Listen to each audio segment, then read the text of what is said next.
Hello, सर्व शांततेचं सहकार्य करा. बाबा बस बाजूला.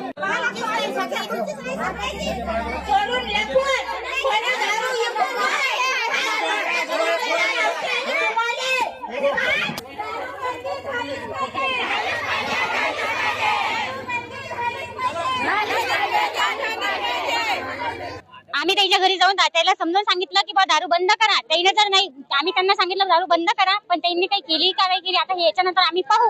जर नाही केली तर आम्ही पुन्हा असाच मोर्चा काढू आणि दारू बंदी करू. नाही पोलिसांना कारवाई काहीच केली नाही. पोलीस लोकांचे हप्ते बांधलेला त्याचे फोटो भरतात. आमच्या घर बरबाद हो राहिले. आम्ही आता जवान पण आमची माखाची वय आहे का आता.